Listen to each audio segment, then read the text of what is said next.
Bonjour, je m'appelle Marc Famtronk, je suis le cofondateur de jobfinder.fr et comme vous, j'ai été à la recherche d'un emploi, que ce soit pour évoluer au sein d'un poste qui n'offrait aucune perspective ou à la suite d'un licenciement.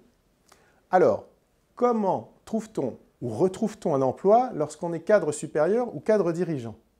Cette question, je me la suis posée souvent et je vais y répondre dans quelques instants.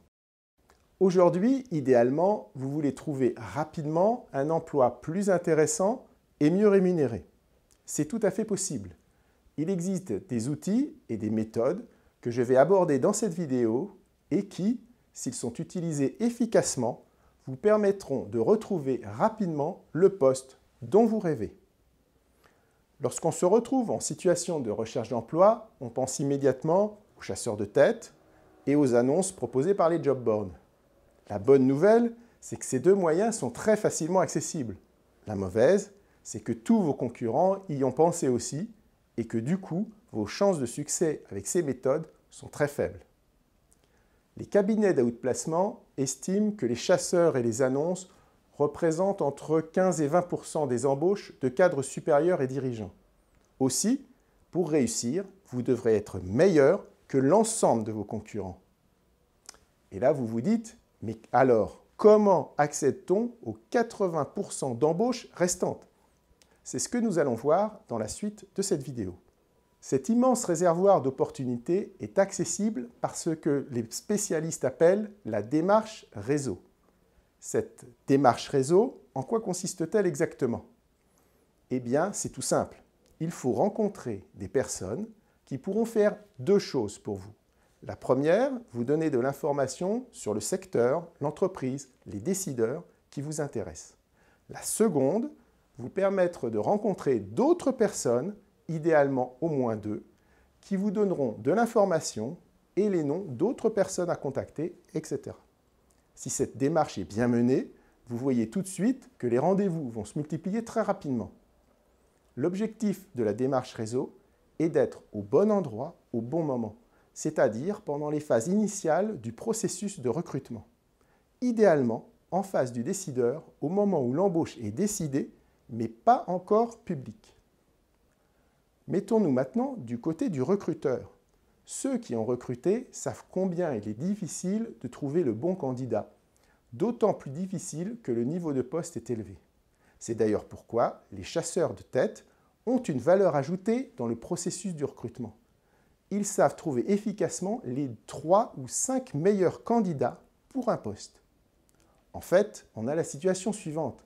L'entreprise veut recruter, mais ne sait pas comment trouver le bon candidat. De votre côté, vous cherchez un emploi, mais vous ne savez pas où sont demandées vos compétences. Par la démarche réseau, vous allez justement pouvoir rencontrer l'entreprise qui a besoin de vous au bon moment, c'est-à-dire pendant les phases initiales du recrutement. Un recrutement commence toujours par une prise de décision très lente, car en règle générale, elle implique un feu vert de 2, voire 3 ou même 4 niveaux hiérarchiques qui n'ont pas la même notion d'urgence quand il s'agit de recruter leur N-2 ou leur N-3 que le futur manager qui, lui, a besoin d'une ressource opérationnelle rapidement. Une fois que la hiérarchie a validé le poste, il va falloir lancer le recrutement. Cette tâche est en règle générale déléguée à la RH qui a bien entendu d'autres choses à faire en parallèle. La RH va commencer à chercher en interne, pendant que les collaborateurs de l'entreprise qui sont au courant du recrutement vont en parler, plus ou moins, à leur réseau. La recherche en interne est très lente. Le poste est publié sur l'intranet, des candidats qui ne correspondent pas au profil recherché postulent, sont reçus et refusés. Tout ça prend beaucoup de temps, ce qui va vous permettre de rencontrer les décideurs en étant le seul candidat sérieux sur le poste. Lorsque la recherche en interne s'est avérée infructueuse, la DRH passe à vitesse supérieure, soit en publiant sur l'extranet de l'entreprise, solution gratuite, soit sur des job boards, soit en confiant le recrutement à un cabinet de chasse de tête. À partir de ce moment, le poste sort de ce que les spécialistes appellent le marché caché. Il devient public et les candidatures, plus ou moins pertinentes, vont affluer. Alors, vous vous demandez, est-ce que ça marche vraiment? Je vous réponds oui, sans aucune hésitation. Moi, J'ai rebondi plusieurs fois sur des postes plus larges et mieux payés grâce à cette démarche et j'ai de nombreux amis qui ont retrouvé des postes plus intéressants grâce au réseau. Comme nous venons de le voir, la période de temps entre le moment où l'embauche est en train de se décider et le moment où l'offre se trouve sur le marché est très longue. Cette large fenêtre de tir vous permet facilement d'arriver devant votre futur N+1 grâce à votre démarche réseau. Pour démarrer une démarche réseau, commencez par écrire la liste de toutes les personnes que vous connaissez, dans votre milieu professionnel, bien entendu, mais aussi votre milieu familial, associatif, sportif et de loisirs. Surtout, n'oubliez absolument personne, même ce partenaire de tennis avec qui vous avez fait 3 ou 4 matchs.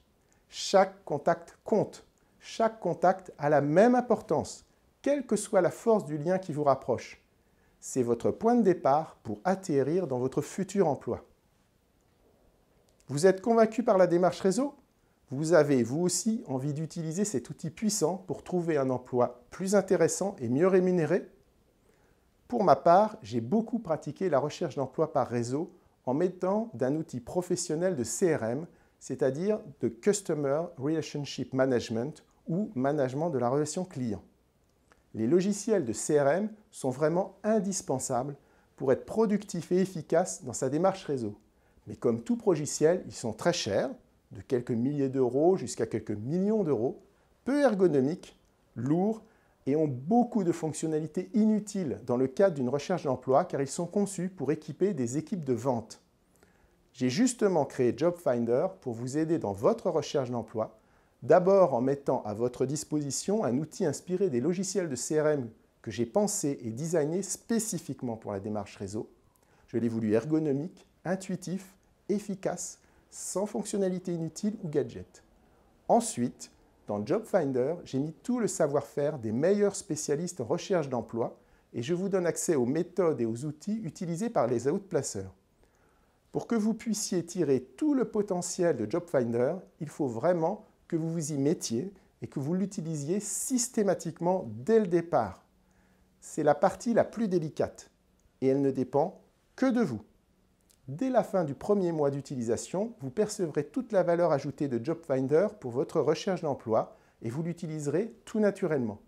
Je vous invite maintenant à profiter de tout le potentiel de JobFinder gratuitement pendant un mois.